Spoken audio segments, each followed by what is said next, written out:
कन्नौज में मुख्यमंत्री योगी आदित्यनाथ के कार्यक्रम को लेकर आज पुलिस कुछ ज्यादा ही मुस्तैद नजर आई। यहां सपा जिलाध्यक्ष कलीम खान को सुबह से ही घर में नजरबंद कर दिया गया। सपा जिलाध्यक्ष ने देर शाम पार्टी कार्यालय पहुंच भाजपा पर निशाना साधा। पार्टी कार्यालय पर पत्रकारों से बात करते हुए सपा जिलाध्यक्ष ने कहा कि जिस तरह पुलिस ने बिना कारण हमें घर में नजरबंद कर गिरफ्तार किए रखा, वह भाजपा ने सपा के डर से किया है। जिलाध्यक्ष का कहना है कि भाजपा नेताओं को डर है कि कहीं सपाई मुख्यमंत्री के सामने आकर सवाल न कर दें। उन्होंने खुद को नजरबंद करने पर आक्रोशित होते हुए कहा कि भाजपा वाले आज पूरी तरह गुंडागर्दी कर रहे हैं, ये किसी को दिख नहीं रहा, क्या सारे गुंडे सपा में ही हैं? उन्होंने कहा कि ये जो परंपरा भाजपा डाल रही है वह आगे चलकर उसके लिए भी घातक हो सकती है। देखिए, मुझे नज़रबंद करने का सिर्फ एक मकसद नहीं है, तमाम मकसद हैं और तमाम इनकी भूमिकाएं हैं कि कन्नौज में जो अखिलेश जी ने काम कराए हैं, जो समाजवादी पार्टी ने काम कराए हैं, उस काम की चर्चा न हो सके। जो आज इन्होंने तमाम जो हमारे कन्नौज को मेडिकल कॉलेज का नाम बदलने का काम करा है और जो रोड की समस्याएं थी, जो लोगों की समस्याएं थी, जो इनके सांसद कहा करते थे कि 1464 किलोमीटर रोड बनवा दिया, वो अभी तक हमें रोड नहीं दिखाई पड़े। जो गंगा मैया का पुल बनवाया वो भी नहीं दिखाई पड़ा। तो इस तरीके से बहुत सी समस्याएं रही हैं। ये गुंडागर्दी करना चाहते हैं और ये सारे लोगों को जो इनके विरोध में खड़े हैं, जो इनकी सच्चाई बताने के लिए लोग खड़े हैं, उनको ये मुंह बंद करना चाहते हैं, उनको गिरफ्तार करना चाहते हैं। आज टोल प्लाजा के ऊपर जलालपुर में तमाम बीजेपी के लोगों ने मारपीट करी है और उनका पैसा भी छीना है। तो ये सारी चीज़ें होती चली आ रही, वो बीजेपी के लोगों को नहीं दिख रहा है, मुख्यमंत्री जी को नहीं दिख रहा है। क्या समाजवादी पार्टी का ही जिलाध्यक्ष इनको गुंडा दिखा रहा था, जिसके गिरफ्तार करने के लिए फोर्स भेज दिया गया है, उसको घर से नहीं निकलने दिया गया था? ऐसा क्यों करते हैं ये सब लोग? ये परंपराएं जो डाल रहे हैं, आने वाला वक्त इनको मुंह तोड़ जवाब दिया जाएगा। आज प्रदेश के मुखिया, उत्तर प्रदेश के मुख्यमंत्री योगी आदित्यनाथ जी का कन्नौज का दौरा था। वो कन्नौज आए हुए थे। कन्नौज के लोगों को उनसे बड़ी आशा थी कि बहुत दिनों के बाद अपने दूसरे कार्यकाल में आज कन्नौज आ रहे, तो कन्नौज के लिए बहुत कुछ नया ला रहे होंगे और जो बंद पड़ी व्यवस्थाएं हैं उन व्यवस्थाओं के लिए कोई बजट या उनको सुचारू रूप से चलाने के लिए कोई व्यवस्था घोषित करेंगे। लेकिन हमें तो पूर्ण रूप से निराशा, कन्नौज के लोगों को निराश कर कर गए हैं कि जो हमारे अभी माननीय मुख्यमंत्री जी के, जो पूर्व मुख्यमंत्री श्री अखिलेश यादव जी के जो ड्रीम प्रोजेक्ट कन्नौज में है, जैसे फकीरे पुरवा का जो पावर प्लांट है, जो कि पूर्व राष्ट्रपति APJ अब्दुल कलाम साहब के द्वारा चालू किया गया था, अभी राष्ट्रीय अध्यक्ष जी कुछ दिन पहले आए भी थे, वो बंद पड़ा। Trauma centre, cardiology, cancer hospital, vegetable plant, forensic lab, ये भी नहीं तैयार है। तो उन सब चीज़ों पर कोई विशेष फोकस नहीं किया गया। उससे हमारी पार्टी को और कन्नौज की जो भोली भाली जनता है, जो राष्ट्रीय अध्यक्ष जी के प्रति भरोसा रखती है, आज सबको बड़ी निराशा है कि कुछ इन्हें करना चाहिए था। दूसरा, एक आरोप लगाते हैं भारतीय जनता पार्टी के लोग कि कन्नौज मेडिकल कॉलेज का नाम बाबा साहब के नाम पे था और उसका नाम समाजवादी पार्टी ने बदला। सच्चाई उसकी कुछ और है और आप लोगों से भी हम लोगों को बड़ी दिक्कत है कि सच्चाई आप लोग भी नहीं दिखाते।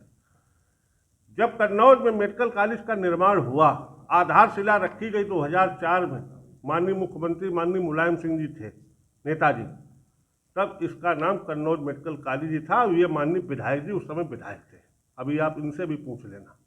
जब बहुजन समाज पार्टी की सरकार बनी 2007 और 12 वाली, तो ये पाप का काम उन्होंने किया कि उन्होंने उसका नाम बाबा साहब के नाम से रखा। आने वाले समय में कन्नौज के लोगों ने जब उस चीज़ की डिमांड की, मांग की कि कन्नौज का नाम कन्नौज मेडिकल कॉलेज के नाम पे था, तब उसका नाम फिर वो कन्नौज मेडिकल कॉलेज हो गया।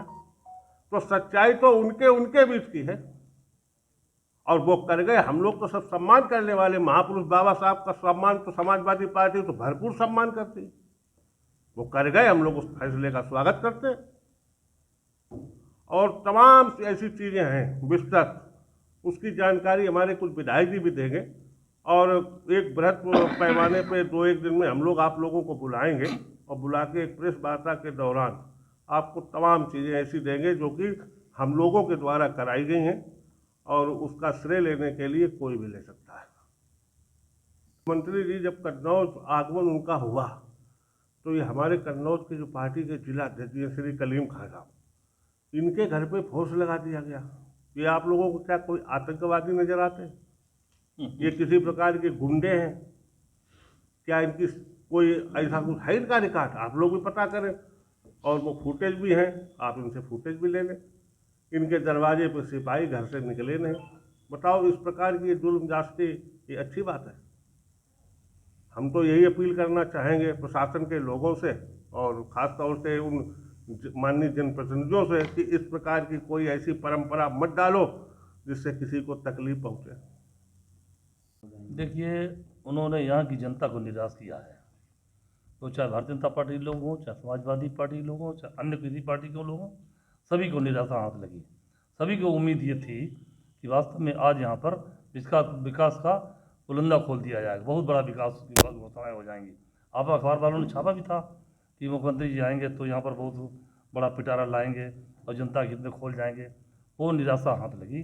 उन्हें कोरे आश्वासन देना तो बड़ी बात है, तो हमेशा ही देते रहते हैं और ये कभी विकास नहीं करते हैं, विकास के नाम पर खड़े खड़े कभी नहीं उतरते हैं। ये हमेशा झूठे कोरे वादे करते हैं। आज जो अभी आप लोग अस्पताल की बात कर रहे थे, मेडिकल कॉलेज की, मेडिकल कॉलेज का तो नाम, जैसा कि अभी हमारे जय कुमार तिवारी ने भी बताया, पूरी बात सही है। ये बाबा साहब डॉक्टर के भीमराव अम्बेडकर हितैषी नहीं हो सकते हैं। ये वास्तव में कोरी हल्की सस्ती लोकप्रियता ये लेना चाहते हैं कि बाबा साहब डॉक्टर भीमराव अम्बेडकर नाम कर रख दिया तो हमें सस्ती लोकप्रियता मिल जाए, वो नहीं मिलने वाली है।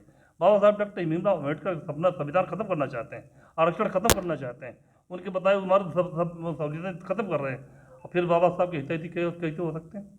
ये बाबा साहब डॉक्टर भीमराव अम्बेडकर हितैषी नहीं हो सकते हैं। उनके तो असली वारिस हम लोग हैं। हम लोग उनके लिए गाँव जाते हैं, उनकी बात करते हैं, संविधान बचाने की लड़ाई लड़ रहे हैं।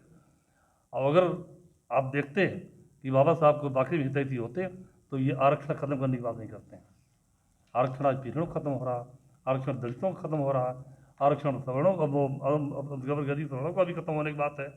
और यही नहीं, अल्पसंख्यकों के साथ इतनी ज्यादती हो रही कि इनकी सरकार में हो रही है। ये देश में तमाम चीज़ें बेचने का काम कर रहे हैं, चाहे हवाई अड्डे रहे हों, चाहे रेलवे हो, चाहे BSNL हो, चाहे LIC हो। जब बेच देंगे तो नौकरियां कहाँ से आएंगी? नौकरियां जो हैं वो संविधान के तहत हैं। संविधान जो बनाया है बाबा साहब डॉक्टर भीमराव अम्बेडकर ने बनाया है, तो ये संविधान के हितैषी नहीं हो सकते हैं। बाबा साहब डॉक्टर भीमराव अम्बेडकर हितैषी नहीं हो सकते हैं। असलियत देखा जाए तो ये सबसे बड़े दुश्मन बाबा साहब डॉक्टर भीमराव अम्बेडकर के हैं। और बाबा साहब डॉक्टर भीमराव अम्बेडकर ने कभी RSS जनसंघ को पसंद नहीं किया।